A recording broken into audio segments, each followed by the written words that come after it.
여러분 안녕하세요. 네, 명절 잘 보내셨습니까? 네, 우리 박종수 장로님 가족 또 이렇게 제가 방송으로 뵀는데 또 실제로 뵈니까 더 반갑습니다. 명절 잘 보내셨죠? 네, 감사합니다. 저희도 전국 일주를 잘 마치고 어제 이제 도착을 했습니다. 전화기를 부산 김해공항에 놓고 오는 바람에 지금 어쨌든 되찾기는 했는데 아직 안 왔어요. 그래서 좀 불편을 겪었습니다. 자, 오늘은 12과죠.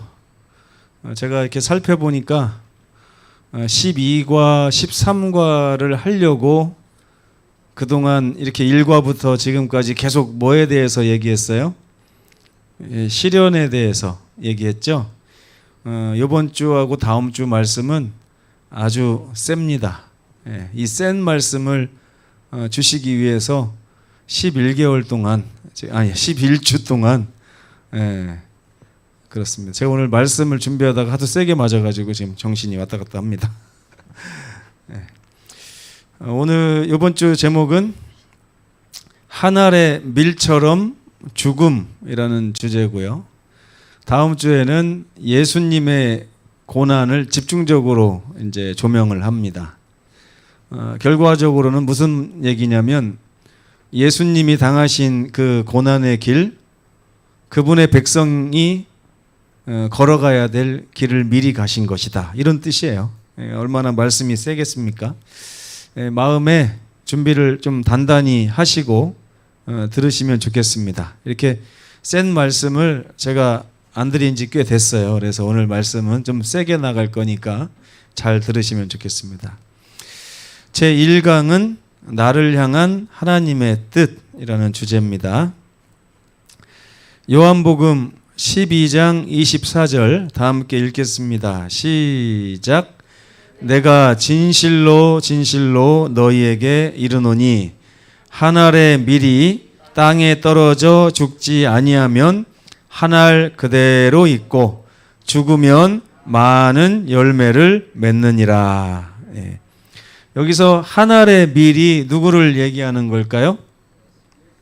예수님 얘기가 아니고 예수님이 하신 말씀이에요. 그래서 물론 예수님의 십자가 사역을 말씀하신 거기도 하지만 이것은 우리 들으라고 한 말입니다. 그래서 여기서 한 알의 밀은 어떻게 해야 열매를 많이 맺냐면 땅에 떨어져서 죽어야 됩니다.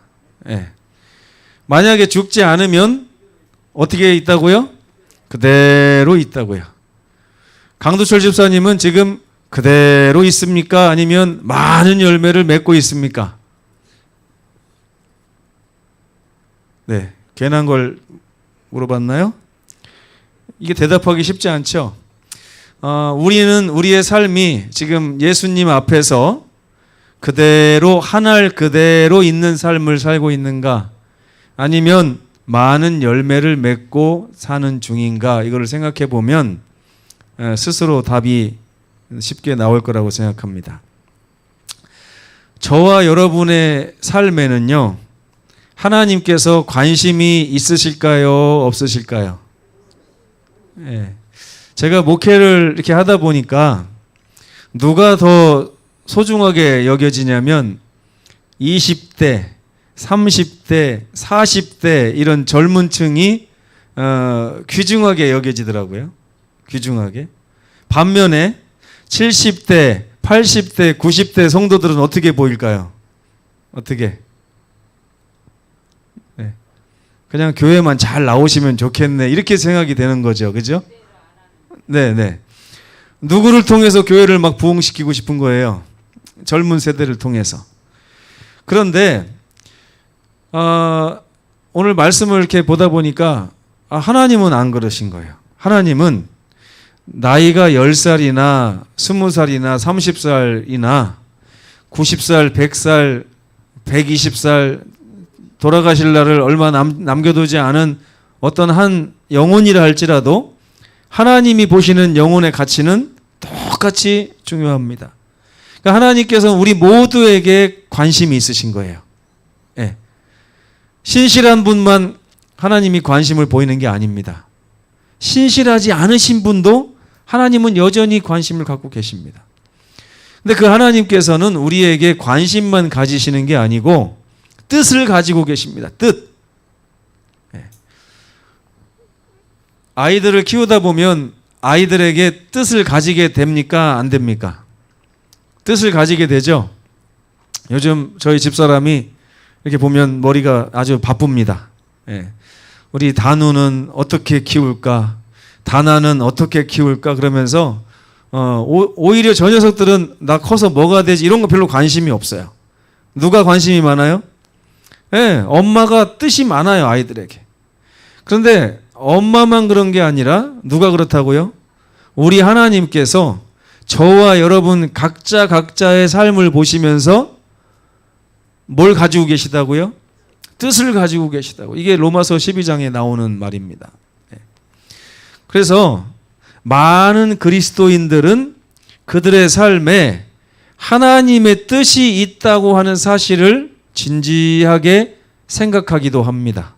여러분도 혹시 그러신가요?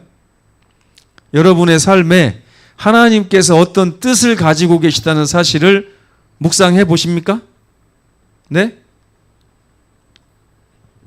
여기까지만 할까요, 설교? 네? 자, 어떤 분이 이런 말을 해요. 내 삶에 대한 하나님의 뜻을 알 수만 있다면 나는 모든 것을 그분께 헌신하여 지금부터 열심히 살 텐데. 역시 여러분도 혹시 그러신 분 계신가요? 제가 말씀 준비하면서 이런 생각 해봤어요. 하나님께서 이 김신민이라고 하는 사람에게 아주 일찍부터 뜻을 가지고 계셨다면, 예? 하나님이 모세에게 뜻이 있으셨어요, 없으셨어요? 있으셨죠? 물론 돌고 돌긴 했지만. 요셉에게는 뜻이 있으셨나요? 있으셨어요. 삼손에게는요? 다니엘에게는요? 다 있었어요. 그죠? 그럼 저에게도 뜻이 있으셨다면 나는 지금 하나님의 뜻에 의해서 지금 그렇게 생애하고 있는 것일까? 아니면 여전히 하나님의 뜻이 있는데도 불구하고 그 뜻과 거리가 멀어진 채 살고 있는 것일까? 이런 고민을 좀 해봤습니다. 여러분, 분명히 말씀드리는 것은 여러분의 연세가 몇이냐가 중요한 게 아니라 하나님은 여전히 여러분을 통해서 이루시고자 하는 뜻을 가지고 계십니다. 왜 아멘 안 하세요? 듣기 싫습니까? 듣기 싫으면 듣기 싫다고 얘기를 하세요. 하나님 듣기 싫습니다. 그래야지 하나님이 저한테 이런 말씀 안 주실 거 아니에요. 그죠? 하나님께서는 우리 송명수 집사님이 가끔 하시는 말씀이 있어요. 아이고 허리도 아프고 어디도 아프고 이제 나는 다 됐어. 다 됐어. 이제 나 말고 젊은 사람들이 해야지. 물론 맞는 소리예요. 그동안 얼마나 열심히 하셨어요. 그죠? 그런데 여전히 하나님은 송명숙 집사님의 생애를 통해서 이루시고자 하는 뜻이 있으실까요? 있으세요. 그 뜻은 아무도 몰라요. 그렇죠? 김학심 집사님이 원래 1966년에 태어나서 이렇게 육지에 살다가 제주로 시집 와서 이렇게 안식이와 진실이라는 일남 일녀를 낳고 이렇게 좀 있으면 할아버지가 할머니가 되는 그런 팔자를 하나님이 원래부터 뜻하시고 계셨을까요? 아니면 다른 더 좋은 뜻이 있으셨을까요? 이걸 생각해 봐야 돼요. 이거를. 하나님께서 여러분을 이렇게 이런 모습으로 늙어가도록 계획하셨다면 하나님 좀 싱겁지 않으십니까? 그렇죠? 하나님이 너를 뱃속에서부터 택하셨다고 했는데 뱃속에서부터 택한 한 사람을 이렇게 살도록 하셨다. 하나님 믿을만 합니까? 너무 시시하지 않으세요? 근데 성경에 보면요. 하나님이 선택하셔서 사용하신 사람들의 면모가 어마어마합니다. 엄청난 일을 해요. 사도 바울도 그렇죠. 그죠? 베드로도 그렇죠. 다니엘, 요한 다 그렇습니다. 하나님이 그러한 뜻을 저와 여러분에게도 지금도 가지고 계시다고요. 이미 늦으셨다고요? 안 늦으셨어요. 하지만 우리는 여전히 내 삶에 하나님이 가지고 계신 뜻이 무엇인지를 분별하지 못하는 분들이 많습니다. 그 이유가 무엇인지를 로마서 12장 1, 2절을 보면서 한번 생각을 해보겠습니다. 첫째, 여기 보면 그러므로 형제들아 이렇게 시작되죠. 내가 하나님의 모든 자비하심으로 너희에게 권하노니 너희 자신을 하나님이 기뻐하시는 거룩한 산 제물로 드리라. 그런 다음에 이것이 너희가 드릴 영적 예배니라 이렇게 말씀하신 후에 그 후에 어떤 일이 있다고 그랬어요? 마음에 새롭게 함을 받아 변화를 받아 하나님의 뜻이 무엇인지를 분별하게 될 것이다 이렇게 말씀하셨어요. 네. 자, 이 하나님의 뜻이 여러분 우스운 뜻입니까? 아니면 어마어마한 뜻입니까? 네? 근데 물론 이걸 일찍 알려주시지는 않아요. 요셉이 총리가 될 줄을 몰랐겠죠. 그죠? 근데 요셉은 뭘 알았어요? 하나님이 나를 통해서 가지고 계신 뜻은 있다 하는 것을 확실히 알았습니다. 그래서 요셉은 어떻게 했어요? 하나님 뜻이 있고 누구 뜻이 있을까요? 세상이 바라는 아버지가 나한테 원하는 삶, 그렇죠? 내 가족이 나에게 원하는 삶, 아니면 내 자신이 스스로 나에게 원하는 삶이 있어요. 근데 그 삶을 선택할 것이냐, 아니면 하나님이 나를 통해서 이루시고자 하는 그 삶을 선택할 것이냐. 비록 지금 늙어가지고 70이 넘었다 해도 여전히 하나님은 그 뜻을 포기하셨다고요? 안 하셨다고요? 안 했습니다. 단 한 가지, 우리가 드릴 영적 예배는 뭐라고요? 첫째, 하나님이 얼마나 자비로운 분이신지를 깨달아라.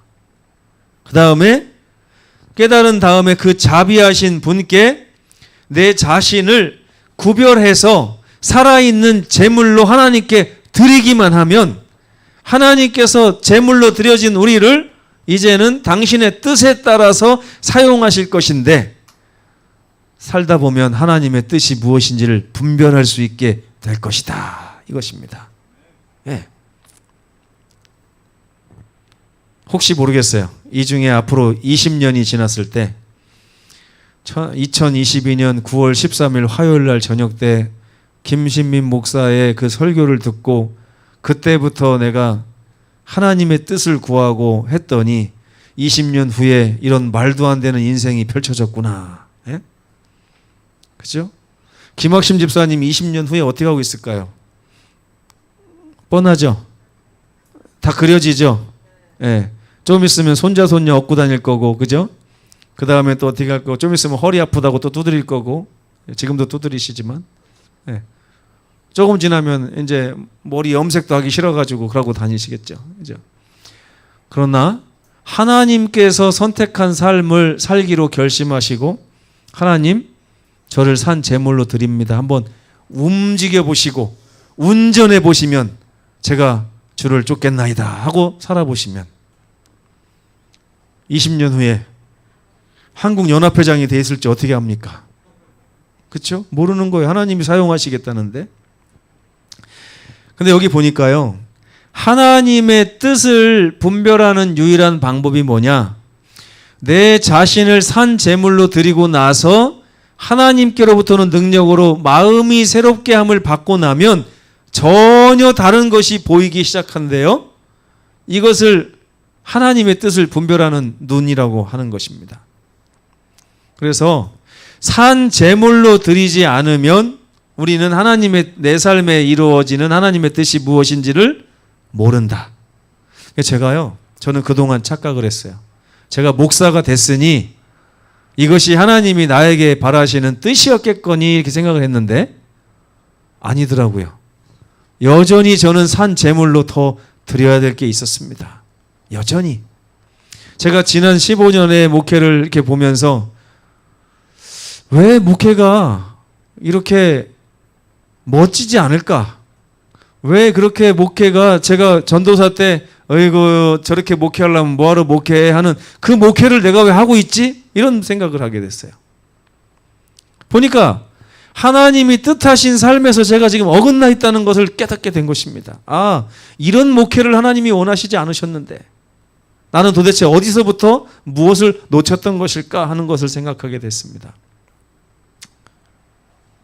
여기 보면 미랄의 비유가 나옵니다. 예수께서 요한복음 12장에 미랄의 비유를 말씀하셨는데 여기에 보면 해답이 있어요.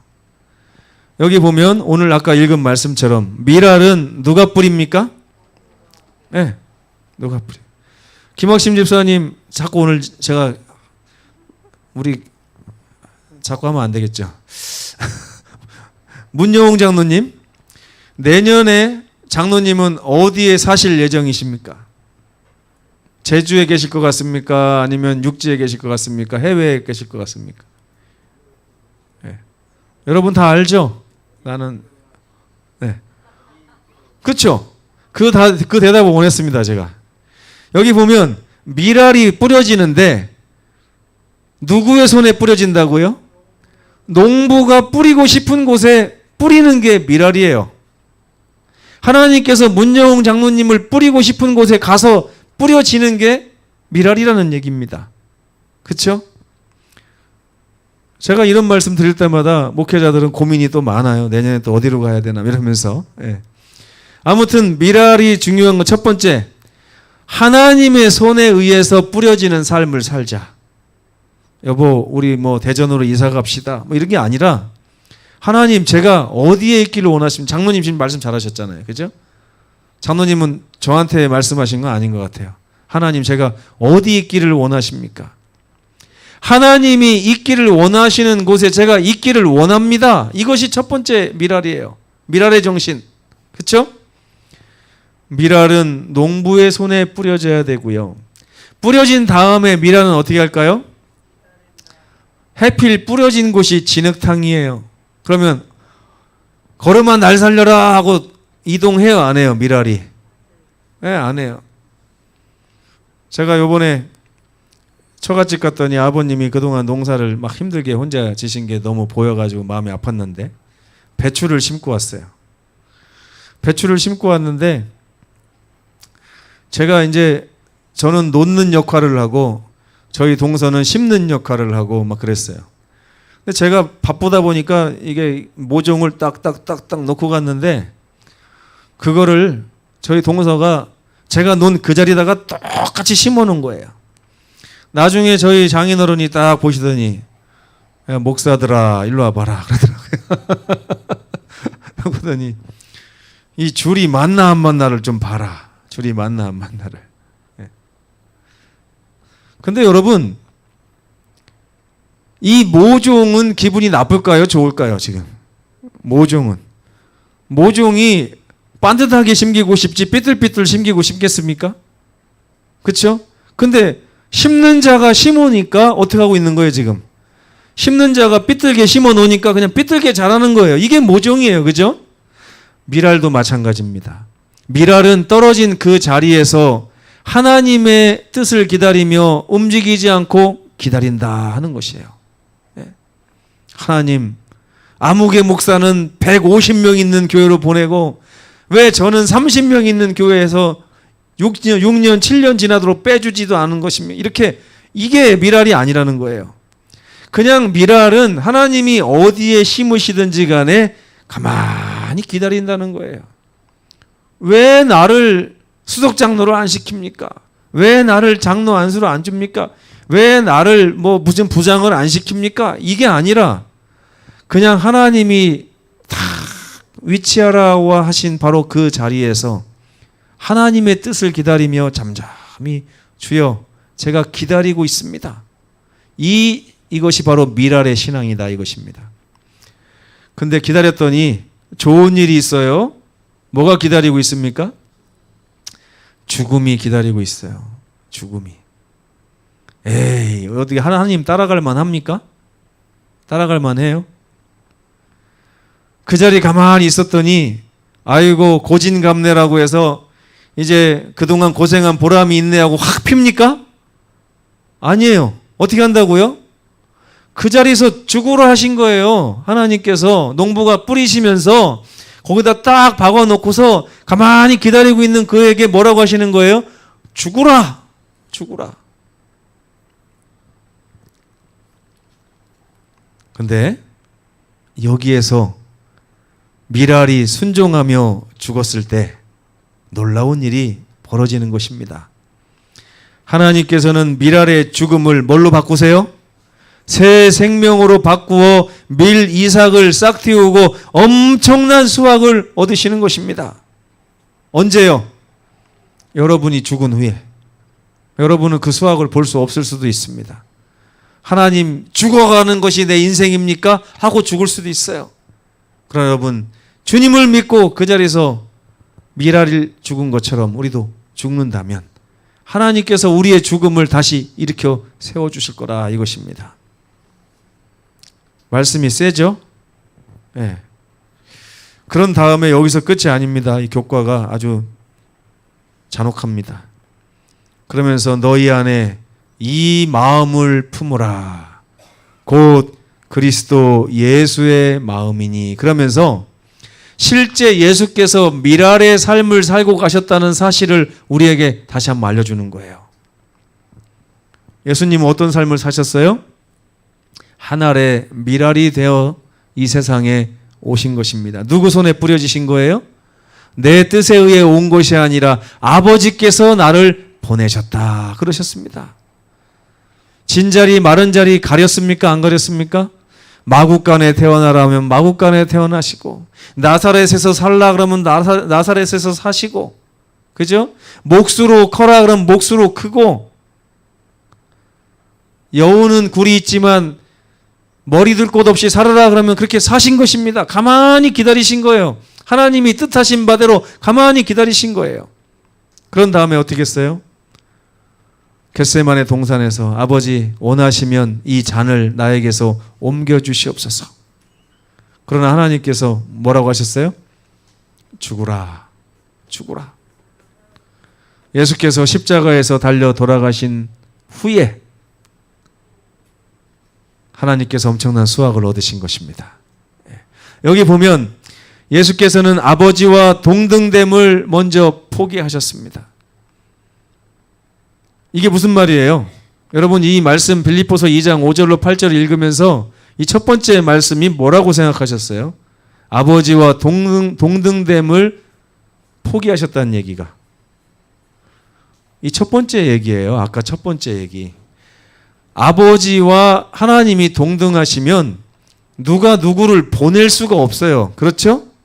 그렇습니까? 그런데 예수께서 낮추신 거예요. 보내심을 받는 자가 되신 것입니다. 아버지를 높이셔서 아버지는 나를 보내시는 자가 되게 하시고 나는 자세를 낮춰서 보내심을 받는 자가 되는 거예요. 이게 스가랴에 나옵니다. 만군의 여호와께서 나를 너희에게 보내셨나니 나는 만군의 여호와라. 이런 말씀이 스가랴에 있어요. 만군의 여호와가 만군의 여호와를 보내려면 한 분이 낮아지셔야 돼요. 예수께서 그렇게 하셨다는 얘기입니다. 그래서 하나님께서 예수님을 뿌리시도록 자기 자신을 뿌림받는 자로 삼은 거예요. 이게 빌립보서 2장 5절에 나오는 첫 번째 말씀. 두 번째, 인간을 위한 종의 형체를 취하셨다는 얘기 뭐예요? 와보니까 어때요? 진흙탕이고 와보니까 죄인의 형태고, 물론 다 알고 오셨지만 예수께서 처한 상황이 천사보다도 못한 상황, 정말 꾀죄죄하고, 정말 여러분 어때요? 이렇게 전도하러 가다 보면 냄새나고 막 이런 분한테 전도하기 쉽습니까? 어렵죠? 저는 목회를 오래 하면서도 방문 가가지고 그 집이 깨끗하지 않으면 들어가기가 굉장히 힘들어요. 또 그 집에 간신히 들어갔는데 이 컵에서 막 떼꾸정밀이 흐르는데 거기다가 음료수 따라갖고 막 먹으라고 그러면 진짜 죽을 맛이에요. 네. 근데 또 고약한 건 뭔지 아세요? 그거를 먹나 안 먹나 이렇게 유심히 봐요. 먹으면 목사네 이렇게 한다니까요. 제가 진안에서 어떤 할머니 집에 가서 한올레 집사님이라고 할머니라고 있었는데 갔더니 그걸 주는 거예요. 한참을 놔뒀더니 왜 안 먹냐고 빨리 먹으라고 그래서 보니까 안 먹으면 안 될 것 같아요.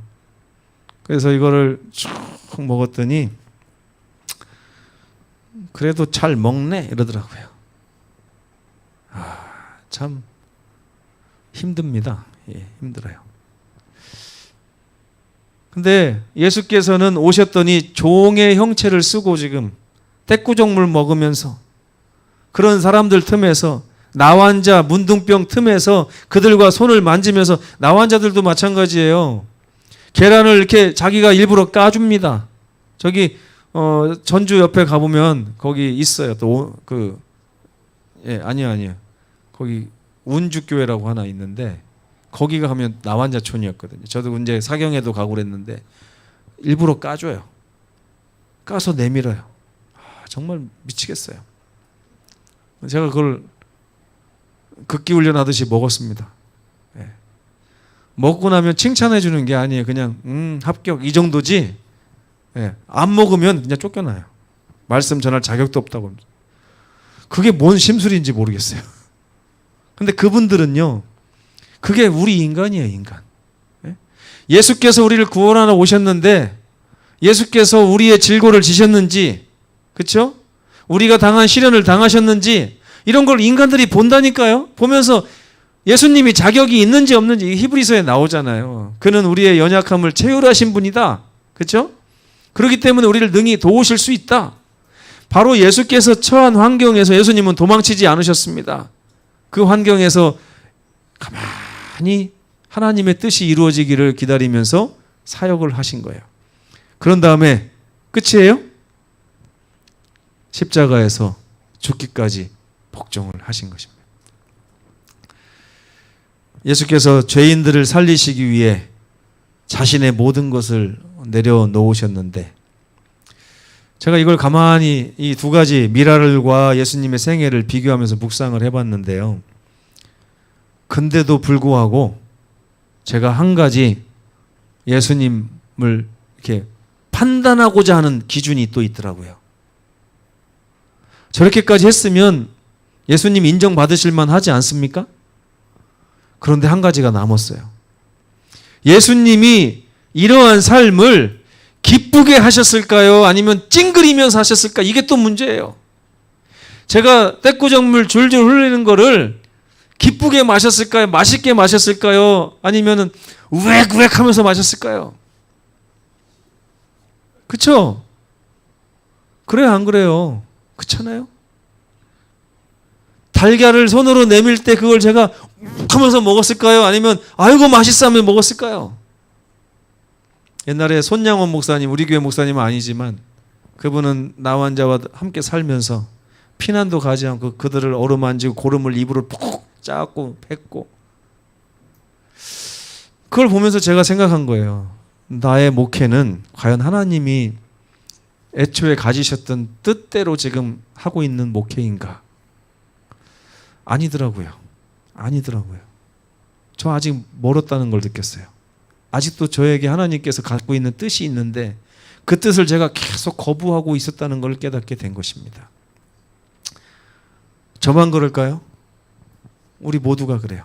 여러분 지금 서귀포교회 장로, 서귀포교회 집사, 서귀포교회 성도로 만족하시면 안 돼. 이거 하나님의 뜻에는 아주 택도 없이 모자랍니다. 여러분을 통해서 하나님이 하시고자 하는 원대한 위대한 일들이 있어요. 그건 누구도 모릅니다. 예? 어리석은 자를 가져다가 쓰셔서 지혜롭게 하신다고 주께서 말씀하셨습니다. 지혜로운 자들을 부끄럽게 하시겠다고요. 근데 이 이야기는 여기서 끝나는 게 아니고 이제 시련으로 넘어갑니다. 우리 시련 얘기하고 있잖아요. 시련이 왜 오는가? 하나님은 우리의 삶에 거룩한 뜻을 가지고 계시는데 많은 사람들이 여전히 무엇에 의해서 길이 막혀서 그분의 뜻을 여전히 깨닫지 못하고 지금 그냥 이렇게 살고 있는 거예요. 오직 새롭게 함을 받은 마음만이 하나님의 뜻을 온전히 분별할 수 있음에도 불구하고 우리는 그 뜻을 분별하지 못합니다. 왜냐? 우리 삶에 완전히 죽지 않은 부분이 있기 때문에 그렇다 그랬어요. 우리 삶에서 하나님이 죽으라 하시는데 여전히 하나님 못 죽겠습니다. 이것만큼은 못 죽겠습니다. 하는 그것 때문에 뭐가 안 보인다고요? 하나님의 뜻이 안 보이나요? 그래서 모세를 하나님이 만 40세에 사용하지 못하고 광야로 내쫓으신 거예요. 어떻게 하라고요? 완전히 죽으라고요. 완전히 죽으라고요. 근데 모세보다 요셉은 IQ가 한 3배는 좋은 것 같아요. 모세가 80살에 깨달은 거를 요셉은 17살에 깨달아서 하나님께서 그때부터 사용하실 수 있게 했어요. 다윗도 마찬가지고. 사무엘은요. 엘리 제사장 밑에서 7살 때부터 주의 종이 듣겠나이다 하고 있었잖아요. 얼마나 큰 차이가 있는지 모릅니다. 근데 이 죽지 않은 부분을 하나님이 가만 놔두시는 분이 아닙니다. 여러분들이 이 죽지 않은 부분을 가지고 온전히 죽을 수 있도록 하나님이 뭘 허락하신다고요? 시련을 시련은 그래서 온다는 거예요. 여기 엘리자베스 엘리엇이라고 하는 여자분이 퀘스트 포 러브라고 하는 책에서 이런 말을 했습니다. 우리 마음에 가장 깊은 소원을 포기할 때 우리는 비로소 십자가를 이해하게 될 것이다. 십자가를 아무리 봐도 왜 눈물이 안 나죠? 하시는 분들, 십자가를 아무리 봐도 왜 나는 믿음이 안 생기죠? 하는 분들, 마음에 있는 가장 깊은 소원을 포기할 때 하나님 요번에 귤농사에서 한 5천만 원 벌겠습니다. 이런 소원이라든지 하나님 우리 아들 어떻게 해서 어떻게 좀 키워보겠습니다. 하나님 요번에 뭐 어떻게 해서 이렇게 좀 한번 해보겠습니다. 이런 소원이 우리로 하여금 죽는 것을 막고 있다는 것이에요. 우리를 향한 하나님의 뜻이 이루어지기 위해 우리는 그분의 뜻을 분별해야 됩니다. 우리가 한 알의 밀알이 되어 죽기 전에는, 거룩한 산 제물로 바쳐지기 전에는 결코 하나님이 나에게 어떤 뜻을 가지고 있는지를 알지 못한다 그랬습니다. 만약에 제가 20년 후에 서귀포교회를 방문했는데 여러분이 그대로 이렇게 있다면 전 여러분들에게 아마 무슨 말 할지 모릅니다. 오늘 이 음성을 받아들이시고 제가 20년 후에 여러분이 어떤 모습인지를 기대하는 그 모습이 아니라 좀 다른 모습으로, 이번 안식일날 보니까 우리 박 장로님이 앞으로 30년 더 살 거라고 이렇게 생각하시고 계시더라고요. 그런데 박 장로님이 오늘 하나님의 뜻을 분별하기 위해서 자신을 온전히 하나님께 복종하고 내려놓은 결과 제가 50년 뒤에 왔는데 저는 그때 다행히 저도 뜻이 있어서 100살까지 살고 있는데 박 장로님이 50년 후에 120살로 여전히 정정하시고 하나님의 사업을 막 하고 있다면 그게 기적이 아니고 뭐겠습니까? 그렇죠? 놀라운 일이죠. 강두철 집사님 저렇게 놔두면 불과 20-30년 안에 이제 없어질 것 같은데 오늘 뜻을 정해서 하나님이 사용하시도록 맡겼을 때 하나님이 그때까지 엄청나게 사용하시는 모습을 제가 본다면 저는 아멘할 것입니다. 안 그런 분들은 10년 안에 다 사그라들 겁니다. 왜? 하나님께서 일찍 사랑하는 자들에게 잠을 주신다고 그랬거든요. 잠 주실 때 하나님이 나에게 이제 족하다고 잘하고 하는구나 하고 자시면 됩니다. 그러나 일이 있는 분들, 하나님의 뜻이 여전히 있는 분들의 삶은 계속 이어질 것입니다. 하나님의 손에 우리의 삶을 맡기시게 되길 간절히 바랍니다. 하나님께서 지금 이 순간 여러분의 삶을 오늘부터 사용하시도록 내어 맡기시면 좋겠습니다. 바울은 그것이야말로 바로 우리가 드릴 영적 예배, 진정으로 우리가 드릴 예배가 바로 그 예배다.